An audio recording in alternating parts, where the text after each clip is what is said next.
Көк шай ішкен дұрыс. Өйткені ол суық мезгілде денені жақсы жылытып, ыстықта шөлді қандырады. Ал дұрыс дайындалған сусын аурулармен күресуге көмектеседі. Бірақ көк шайдың ағзаға қалай әсер ететінін білген маңызды. Осыған орай мен сіздерге көк шайдың құрамындағы заттардың пайдасы мен зияны және хош иісті сусынды қай кезде ішуге болатыны, сондай-ақ қандай жағдайда одан бас тарту керек және шай жапырақтарын қалай дұрыс әзірлеу керектігі жайлы мәліметтерді ұсынамын. Көк шай дегеніміз не? Көк шай Қытай, Жапония, Үндістан мен Ява аралығында өндіріс қажеттіліктері үшін өсірілетін мәңгі жасыл ағаш бұталарының кептірілген жапырақтары. Ал жас жапырақтар сопақша тәрізді формада болады. Бір қызығы, көк және қара шайды алу үшін бірдей шикізат қолданылады. Бірақ оларды өндіру техникасында айырмашылық бар. Кептірілген қара жапырақтар жақсы ферменттеумен кейін алынады. Көк шайды өндіру нәзік технологиялары қолданумен ерекшеленеді. Тотығу процестерін тоқтатуға жаңа піскен жапырақтарды 2-3 минуттай өңдейтін бу көмектеседі. Содан кейін оның дымқылдығын алып кептіреді. Яғни мылжалап түйіршіктерді қабықшаға ширатады. Сосын өнім хош иісін, дәмін және пайдалы қасиеттерін тұрақты сақтауы үшін оны дайын болғанша кептіреді. Көк шайды өңдеуде арнайы технологияны пайдалану химиялық құрамның алуан түрлерімен ерекшеленетін сапалы шай өнімін алуға мүмкіндік береді. Біріншіден, органикалық қосылыстардың арасында шайдың дәміне әсер ететін илік заттектер бар.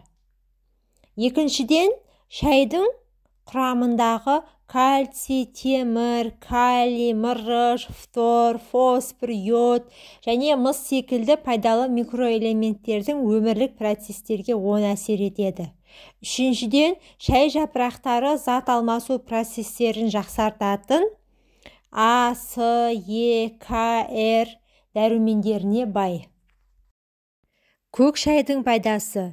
Көк шайдың құрамындағы көптеген пайдалы компоненттер болғандықтан, бұл бірегей сусын ағзаға жақсы әсер етеді. Біріншіден, ас қорыту процесін ынталандырады. Екіншіден, құрамында фтордың болуына байланысты тіс шегінің қалыптасуына қарсы күресте негізгі құралдың рөлін атқарады. Үшіншіден, көк шай емдік дәрі-дәрмектік әсер береді. Төртіншіден, құрамындағы мырыштың арқасында шаш пен тырнақтың жағдайын жақсартып, жаралардың жазылу үдерісін тездетеді. Бесіншіден, нерв жүйесін ынталандырады. Сондай-ақ көк шайдың құрамында Р дәрумені мен кальций, фосфор қалыпты ми қызметінің белсенділігі үшін қажет.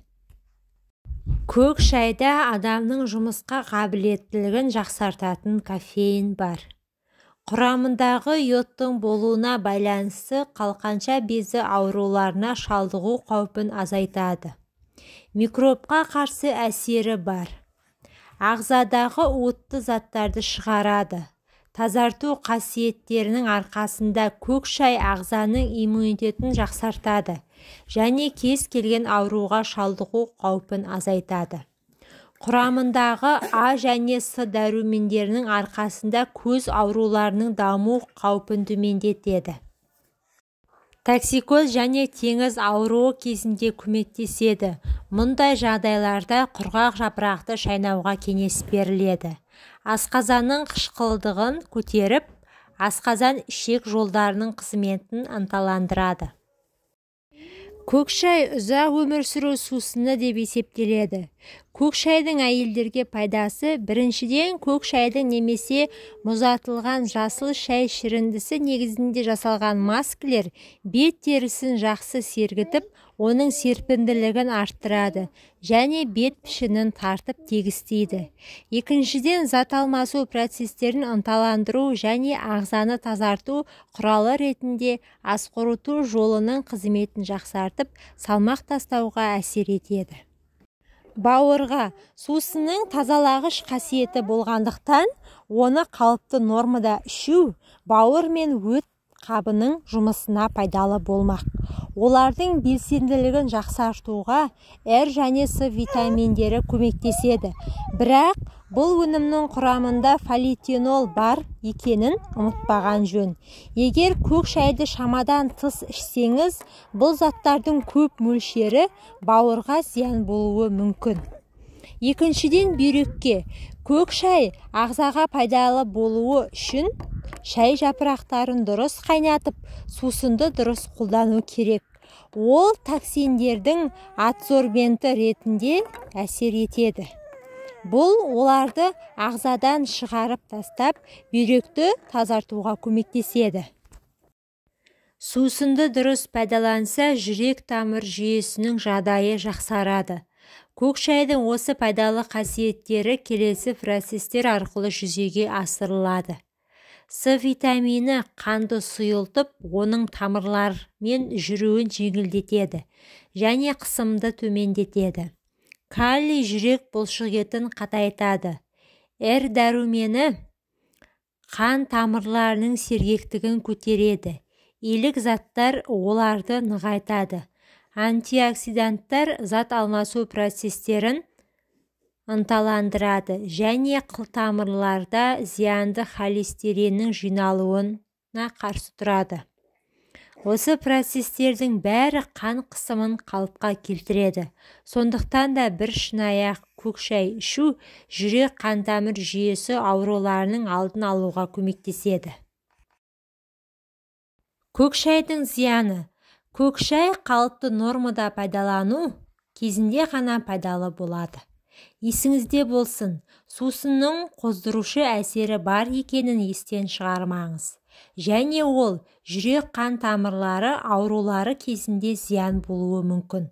Сондықтан қан қысымын жоғарылатып, жүрек ырғағын өлшеп тұру керек. Сондай-ақ көк шайды шамадан тыс ішу сүйек тығыздығының төмендеуіне және сүйектердің тез сынуына әкеліп соғады. Көк шайды қаншалықты жиі ішуге болады? Көк шайдың ағзаға пайдасы мен зияны өнімнің сапасына, қайнату әдісі мен қолдану жиілігіне байланысты. Сондықтан сусынды ішкеннен әсер алу үшін келесі шарттарды сақтау керек. Жаңа және жоғары сапалы өнім сатып алыңыз. Шай жапырақтарын 60-90 градусқа дейін қыздырылған таза сумен дайындау керек. Шайды аш қарынға және кешке ішпеңіз. Дәріні көк шаймен ішуге болмайды. Тым қою немесе ыстық қылып ішпеңіз. Назарларыңызға рахмет. Менің каналыма тіркеліп, видеоға лайк басуды ұмытпаңыздар. Пайдаларыңызға жарасын.